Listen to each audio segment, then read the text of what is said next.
Imagine a world where every child was perfect. They need never get ill. Always be happy. They could be bred to be geniuses, brilliant at music or sport. Some say this is no dream, that soon we'll be able to select the genes of our children and have designer babies. Until now, we've been limited to giving our children advantages after they are born. In the future, parents are going to be able to give their children advantages at the very beginning, at the point of fertilization. For others, the idea of designer babies fills them with dread. They say it's playing God, that the weak or unusual won't be allowed to exist. That we will breed a master race. Or it could be even worse. We might create a breed of mutants. The more powerful the technology is, and its proponents tell us it's very powerful, the more likely that the screw-ups are going to be very, very serious. No subject attracts more controversy than manipulating the genes of our offspring. Tonight, Horizon cuts through the hype, lies and distortions to get at the truth. What is a designer baby? And can we really create one today?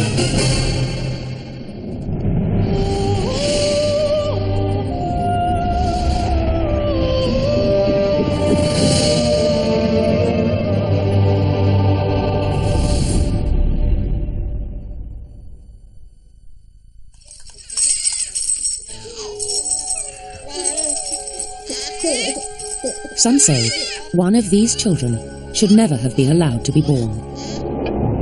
That his existence is a threat to humanity. They say the technology that created his tiny body threatens to bring back one of the nightmares of our history. The dream of creating a perfectly bred race of humans.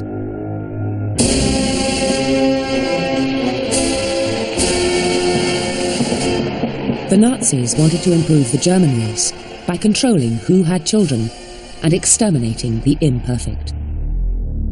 And some say we could use today's genetic technology to do the same thing, even if it was never intended to be used in that way. We could create a world devoid of individuality, where only perfect children are allowed to be born. But is this baby really such a threat to us all? His only crime is that his mother was having great difficulty getting pregnant. It just kept miscarrying all the time. And it just actually got quite normal, and that was actually how awful it was. It was very hard, and sounds really harsh, but you just kind of it just becomes part of life. I mean, I just used to get pregnant, lose it, and that was it.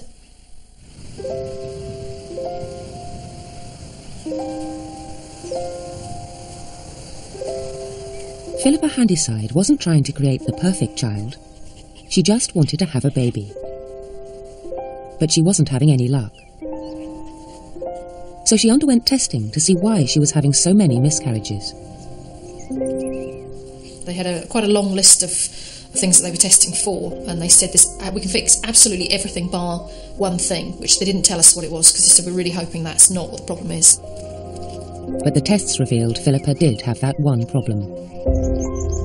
The cause of her miscarriages was genetic, the result of a chromosome disorder. It meant most of her embryos didn't have the right combination of genes they needed to grow healthily. There was nothing Philippa's local hospital could do for her. It seemed she might never have children. When somebody's saying to you, well, there's nothing we can do, we can't fix it, there's nothing we can do, that's it, but keep getting pregnant, and hopefully one of them will work out. But then, Philippa heard about a new technique. It's a technique some people think could lead to designer babies.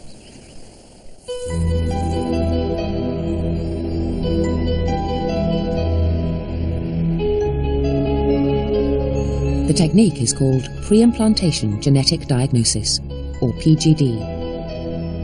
Using PGD, scientists can screen embryos outside the womb long before they develop into babies. Then they can select just those embryos that carry healthy genes to ensure the baby is free from genetic abnormalities. PGD is one of those ideas that's so clever that it seems impossible to do. I mean, how could you possibly take a very early embryo and take out a cell and diagnose it? Well, in the end, it transpired that the embryo is such a tough little beast that it actually allows you to do fairly outrageous things to it without noticing. To do PGD, the doctors first had to extract eggs from Philippa's ovaries. These eggs were then fertilised by her husband's sperm in a lab. The fertilised eggs were allowed to develop into a cluster of cells.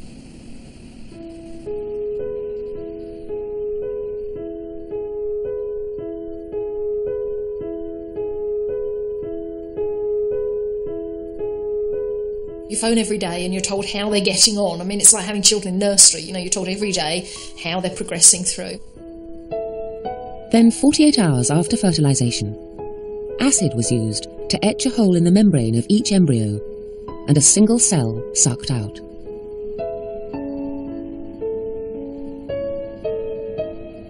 And on day 3 after egg collection, we've taken a single cell from each embryo and we've sent those cells to our genetics team across the road so they can make the molecular diagnoses.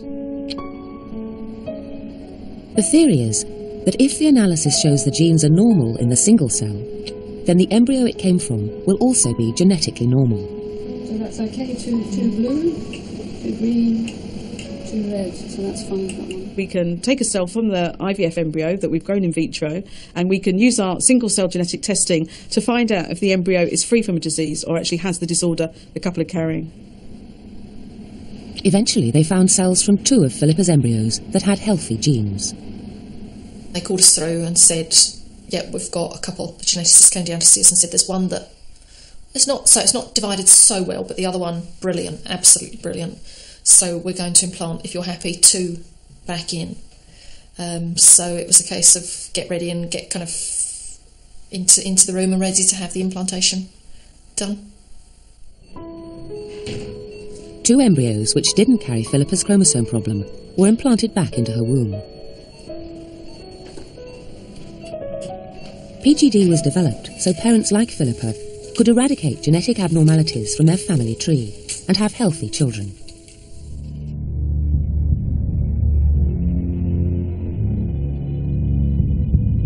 But some say that in the future, it won't just be used to prevent devastating genetic diseases. I have no doubt that in the future, people are going to want to use this technology for uses that go beyond medicine, for uses that are cosmetic, for things like eye color and height, and other things that are on the border of medicine like longevity. I have no question in my mind this technology is going to be used to provide people with these kinds of genetic choices in their children. As the use of PGD expands, some people are worried about just what genetic choices we will make. That we might select for genes that affect looks or personality. They think we've already started on a slippery slope to a world where only genetically perfect humans are allowed to be born. And that the possibility of abusing PGD to create a master race draws closer as we discover more about what our genes do.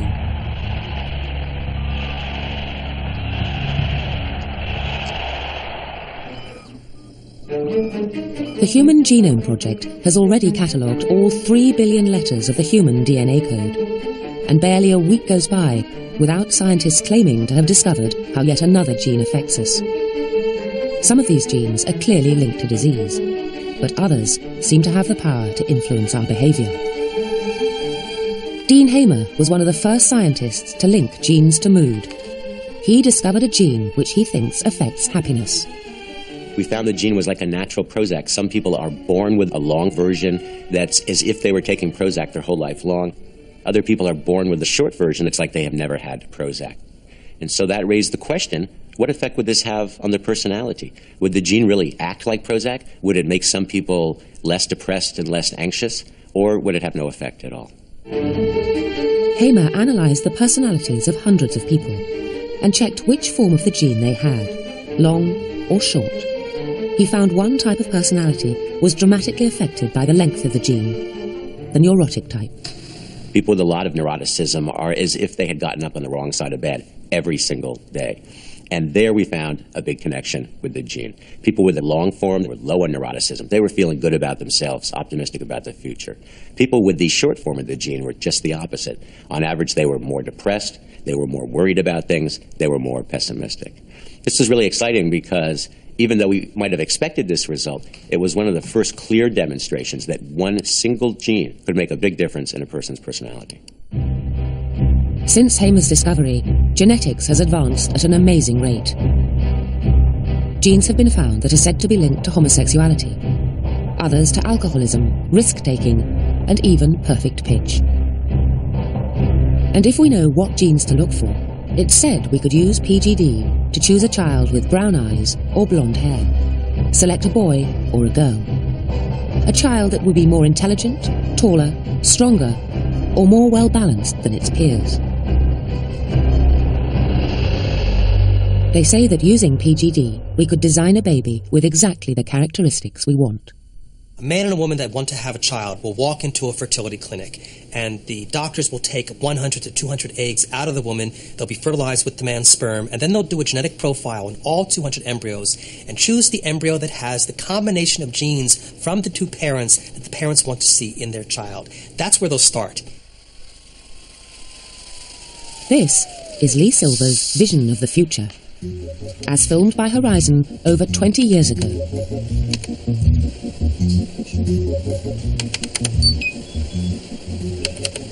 Fertilization's all very successful. What about her character and emotions? Well, yes, there are a few things we'd like to have modified if possible. We'd like to reduce shyness and susceptibility to depression without necessarily damaging any artistic potential. Also, we'd like her to be musical, and if possible, also we want her to be ambitious. Well, we definitely don't want to tamper with the physical side of things in any way. No, except that we would like her to have my father's red hair. Ah, well, let's see if we can make a budding musician out of her. It sounds amazing, but there's one basic problem with this vision of the future. Using PGD to create a designer baby just isn't that easy. Just ask Philippa. Hello. No, I'm going off to London, so I won't be around. PGD is a lengthy and difficult procedure. In order for the embryos to be analysed in a lab, every patient has to undergo fertility treatment, whether they're infertile or not. I was 27 when we started on the procedure and went down to the clinic, and sitting in the waiting room, I sort of thought, well, I'm much younger than everybody in here. You know, I really shouldn't be in a fertility clinic. I can get pregnant at the drop of a hat. You know, this doesn't make sense that I'm sitting in here waiting to have this treatment. But in order to have the PGD, you have to go through the IVF cycle in the first place. Philippa spent months travelling back and forth to the London clinic. She began by taking a variety of different drugs to stimulate her ovaries to produce eggs. Nasal spray we started with, and we went on to the tablets with the nasal spray. Then you drop the nasal spray, carry on with the tablets. Then you start on the injections, which were just horrendous.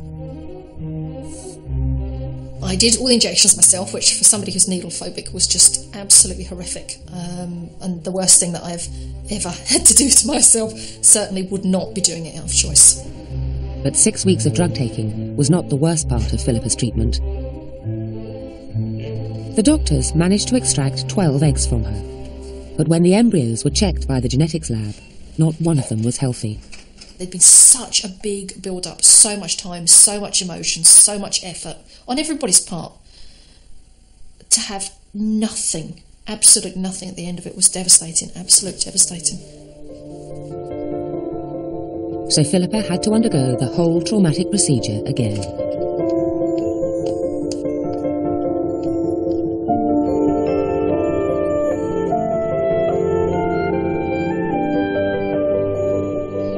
This time, 14 eggs were collected, and 2 embryos were found which did not carry Philippa's chromosome disorder. She finally gave birth to a healthy baby boy. To have a real live baby, we just kept thinking, I just kept thinking he's going to go, there's something that's going to go wrong, and that took months to go, that took a long time to ever go, because we still were expecting him. I was still expecting him to die or something to go wrong. I never expected him to be completely perfect, completely healthy, and absolutely nothing to be wrong with him at all, and just be beautiful. Philippa's son Rory is just like any other baby. He's simply healthy, not genetically modified. He's no different to a normal baby. He just doesn't carry carry or be affected by the chromosome disorder, which I have. And that's a lovely thing to know, that when I die, it dies with me. You know, we haven't passed something on to our son, and I don't have to feel responsible. It's just nice that it's finished. It's over. But it took Philippa 3 long years to have her healthy son. It's an experience she found so fraught that she thinks no one would go through it just to ensure their child looked right. You would not have IVF unless you have to. You would not put yourself through the treatment, put yourself through all the drug taking, put your family through the stress if you didn't have to. You wouldn't. You're mad. You know, you just wouldn't. And the hospital wouldn't let you. They don't just take people on because they fancy having a blue-eyed, blonde-haired baby. You know, it doesn't happen. PGD would be a drastic step to take, simply to select a baby for cosmetic reasons. But even if some people were prepared to do that, there would still be technical difficulties to be overcome.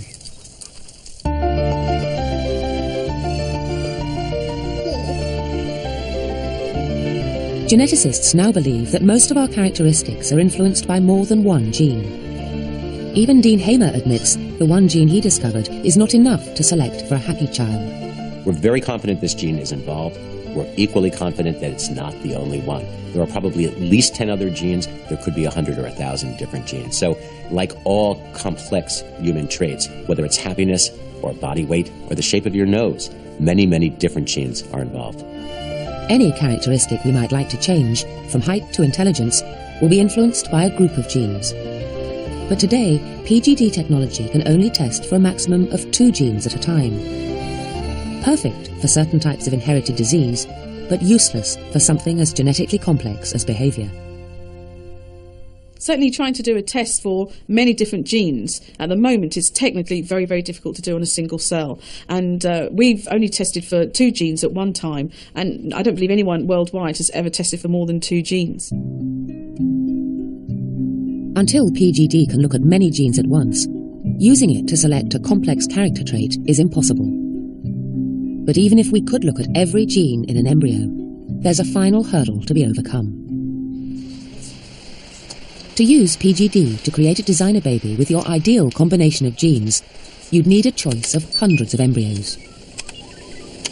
2 male and 4 female, and as you requested, Pat, they all come from your 3rd superovulation from the batch that produced Lily. And the sperm we injected them with all came from your May donation, Conrad. In reality, there are only a small number of eggs collected in each PGD treatment. So finding an embryo with exactly the right combination of genes is extremely unlikely.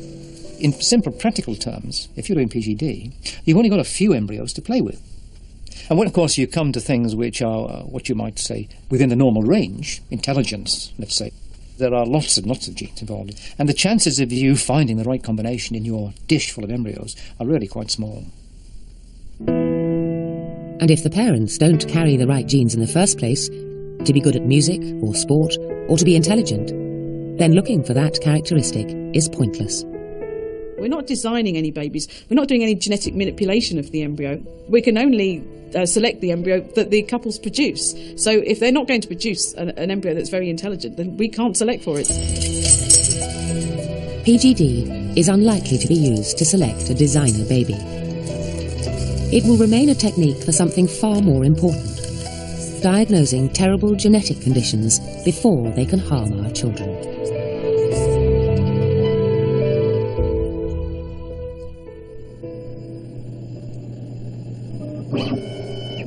To create a true designer baby, we couldn't rely on an embryo with just the right genes occurring by chance.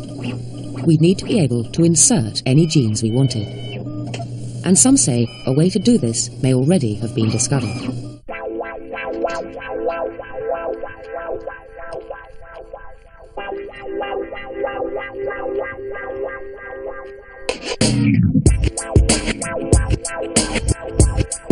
French Anderson has been hailed as one of the most remarkable scientists of our time. He pioneered what claimed to be the biggest revolution in modern medicine, treating genetic disease by inserting healthy genes into patients. It's called gene therapy. In 1990, Anderson treated his first patient, 4-year-old Ashi da Silva. she had a faulty gene that meant her immune system didn't work properly. Ashi had a disease called ADA deficiency. She never left the house except to go to the hospital or to the doctor. She was just kept in quarantine because she was constantly sick. Anderson and his team extracted blood from Ashi. Then they took a healthy immune system gene from a donor and put it into her white blood cells in the lab. The cells with the new healthy gene were then re-injected into Ashi's bloodstream. Then they waited to see if the genetically modified white blood cells would work.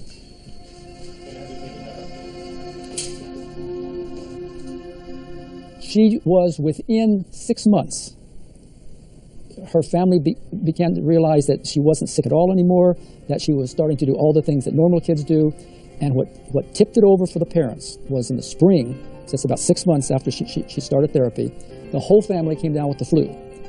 And the first one up and playing was Ashi. And the parents could not believe they were sick in bed, and their immune-deficient child was up playing around.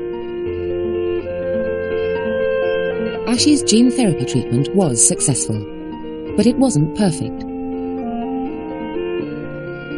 Her body still created its own blood cells with the defective gene. So Ashi needs regular injections of healthy genes for the rest of her life. Anderson wanted to find a way to cure someone with a disease like this forever.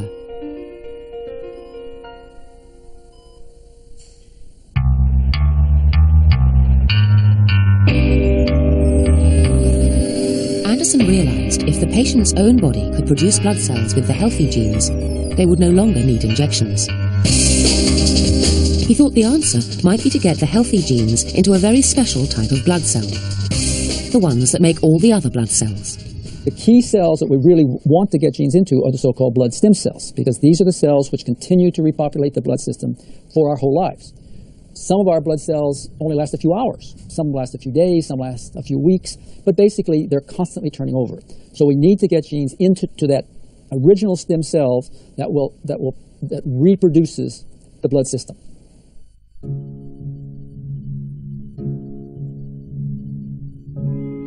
Anderson thought he might be able to get into these stem cells by injecting the healthy genes directly into a fetus in the womb. In theory, if the new genes made it into the blood stem cells, the fetus would then create its own cells with healthy genes forever. It would be cured. It seemed the perfect solution, and in 1998, he decided to make it public. And so we brought this to the government regulatory committees basically 3 years before we anticipate being ready to actually do a clinical protocol. And as expected, there was considerable interest in this topic. As we did not expect, there was a considerable amount of hysteria about this topic. The hysteria was caused by these mice. New genes were inserted into them when they were just embryos. Effectively, a form of gene therapy on the unborn mice. The very first gene that was added to an embryo was a gene coding for growth hormone. It's a gene that causes an animal to grow larger. And a growth hormone gene from a rat was placed into a mouse embryo. And when the mouse was born and it grew up, it grew to twice the size of a normal mouse. This had a horrifying, incredible effect on society at large. I mean, this was the first instance of genetic engineering actually occurring in an animal.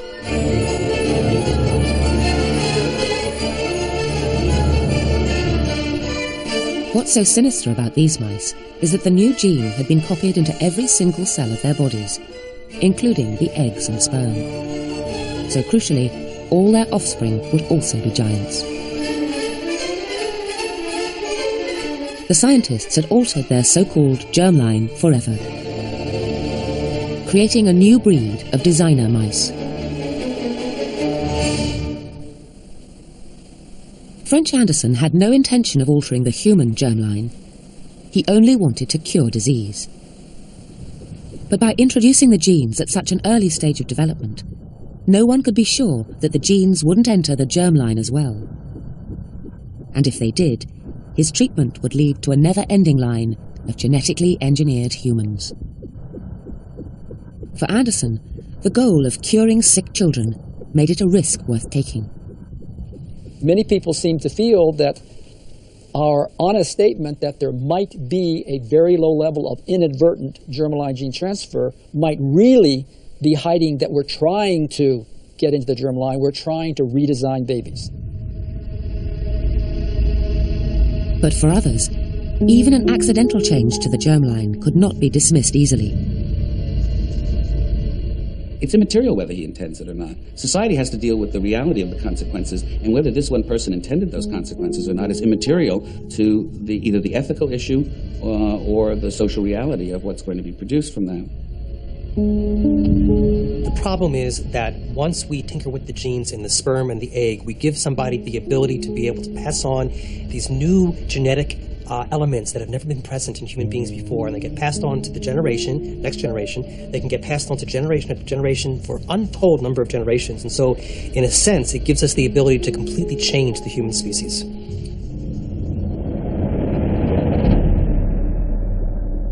The stage was set for a mighty ethical battle. Anderson was convinced that fetal gene therapy could work and was responsible. Set against him were moralists and some scientists who feared it would lead to designer babies. But in the end, it all came to nothing.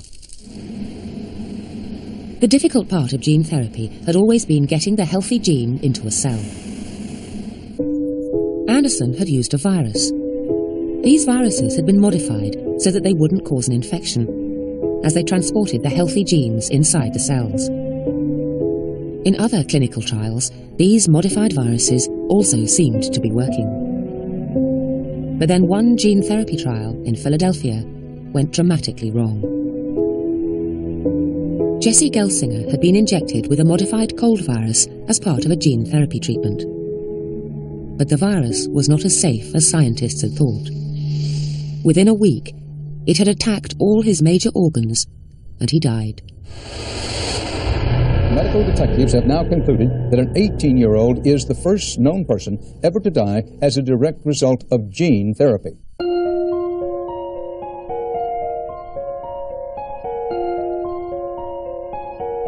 When Jessie died, it just stunned all of us. So we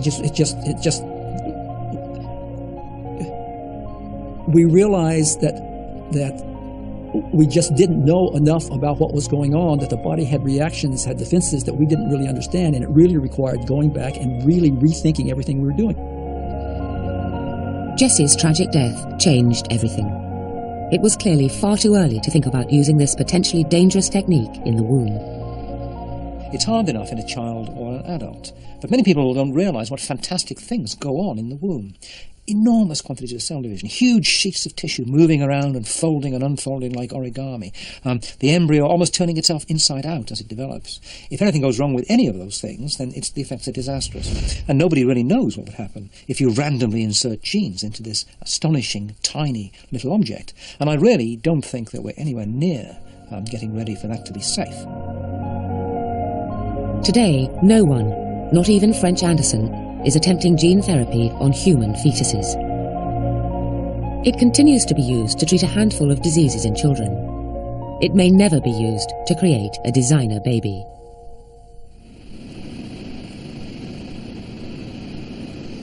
But there is still one area of research which might enable scientists to introduce new genes into our babies. Cloning. The creation of genetically identical animals. In 1997, Dolly the sheep was born, and the world went mad.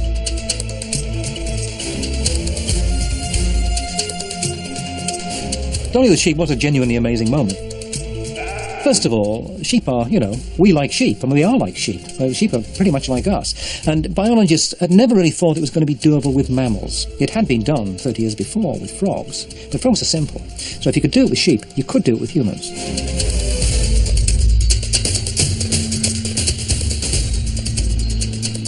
To create a clone, the scientists had taken a single sheep egg. They sucked out its genetic material and replaced it with the DNA of a completely different sheep. The egg was then placed in a bed of chemicals. an electric shock brought the egg to life. It began to divide. Soon, the scientists had an embryo which they implanted back into a sheep's womb. 5 months later, Dolly was born, a clone bearing no genetic relation to her mother.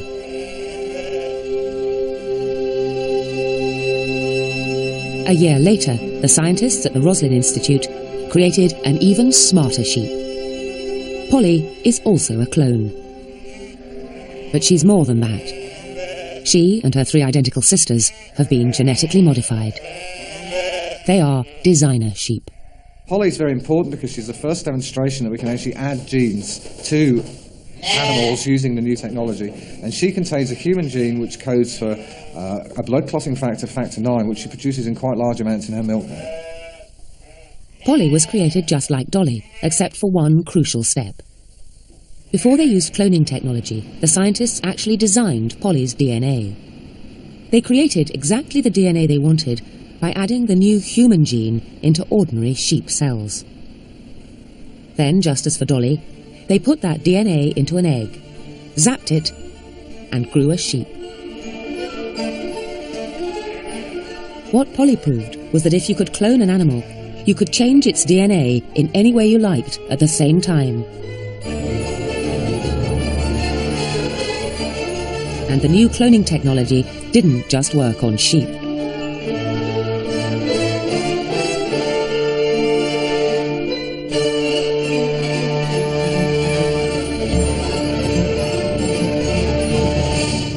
In theory, if you could make designer animals with cloning, you could also make designer babies. And some people claim they've already cloned a human.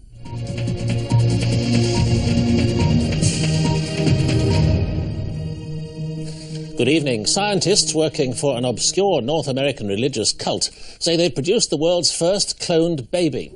The man who inspired today's possible breakthrough is seen here emerging from a spaceship. The Iranian religious sect. First baby cloned is born. A controversial Italian doctor says he's ready to start cloning human beings later this year. A controversial American fertility scientist is claiming to have implanted a cloned embryo. You can call it a guinea pig if you want to. Since Dolly, there has been a flood of unsubstantiated claims that humans have been cloned.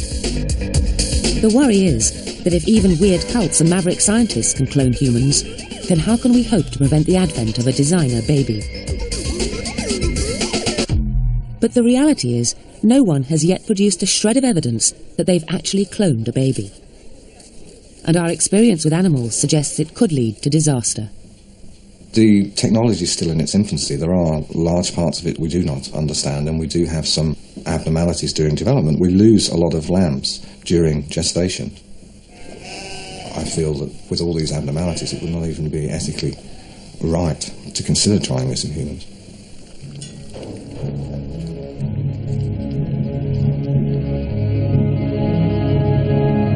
In animals, around 90% of attempts at cloning fail. Many result in miscarriages and terrible abnormalities. Imagine if that happened to a human baby. We should read some more Greek tragedy. That's what we should learn. We should read that humans can't always predict what the future is going to be, and that our arrogance and our pride very often leads to disasters. And if those results weren't bad enough, adding in new genes could make matters worse. There's another example of where genes go awry or do different things than we expect, also from animal research, where scientists changed a gene that controls muscle development. And the resulting mice grew up very big and muscular. They had almost 2 times the muscle mass of a normal mouse. They were sort of the Arnold Schwarzenegger of mice. But what no one had even considered was that the gene that makes a muscle mouse might also affect behavior. But for some reason, completely unexpected, this genetic change also altered the personality of the mice and made them very meek, passive, sort of laid back. They wouldn't even defend themselves. So you might think, hey, I'm going to make my son into a real, a Schwarzenegger, a real muscle man, and end up with somebody who couldn't even defend themselves. That's because one gene can do a lot of different things, and we might think that we know everything about a gene, but if we are missing even one little aspect of what it does, we could really mess up some people. This would not be a good idea. The truth is, we simply don't know enough about our genes to create a designer baby safely. And using cloning to do it is just far too dangerous.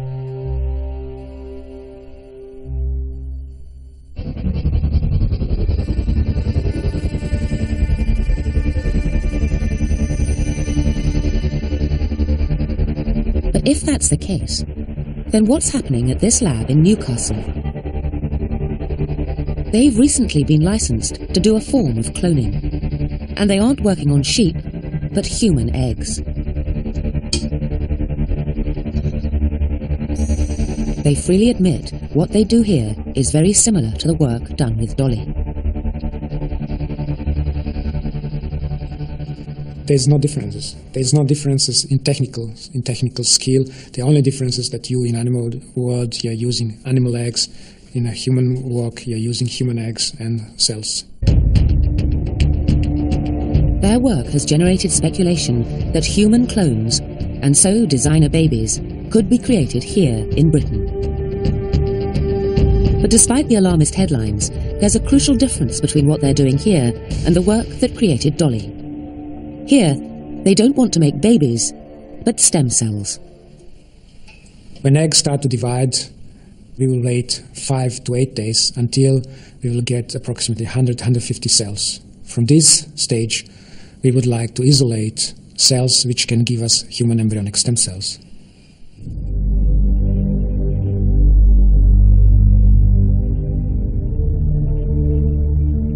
Human embryonic stem cells are at the cutting edge of modern medicine. They have the ability to transform themselves into any other kind of cell in the human body.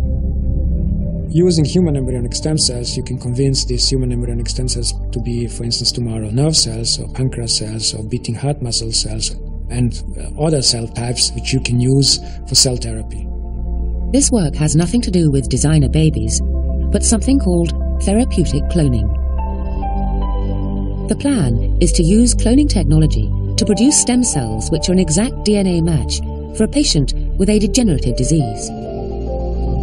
The stem cells could then be turned into whatever type of cells are needed to rebuild their failing organs.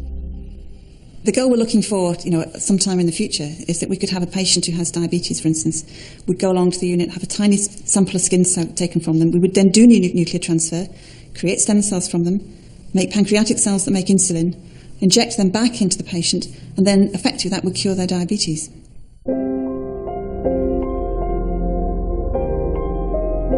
Therapeutic cloning is a technique which one day could help millions of us.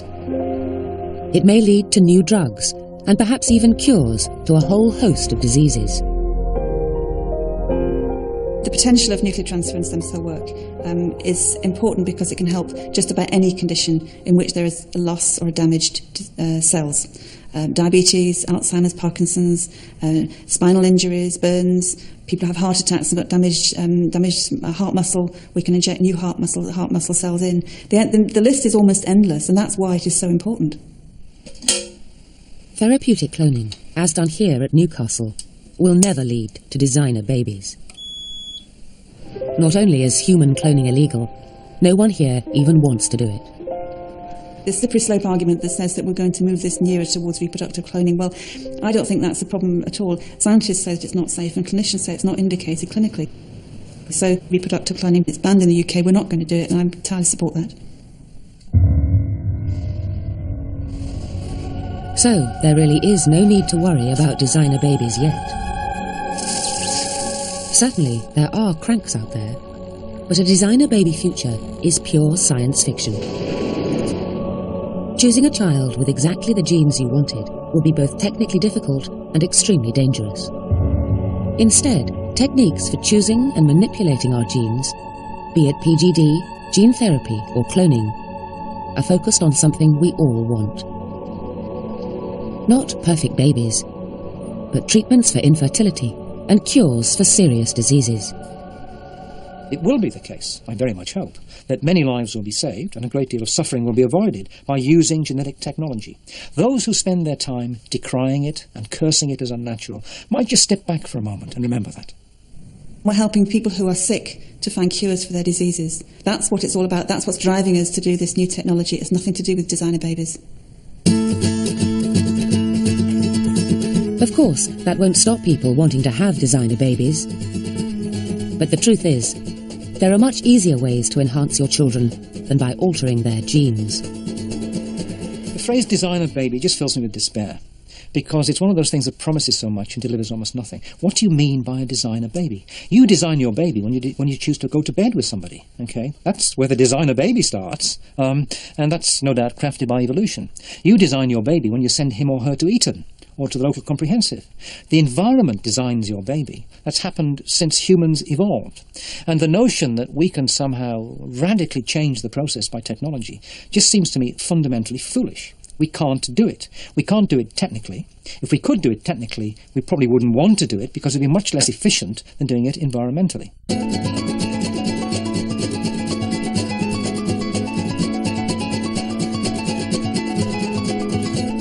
Next week, Horizon tells the story of a mysterious civilization that once ruled the coast of Peru until their sudden disappearance over 1,000 years ago. It's an epic tale of human achievement, natural disasters, and human sacrifice.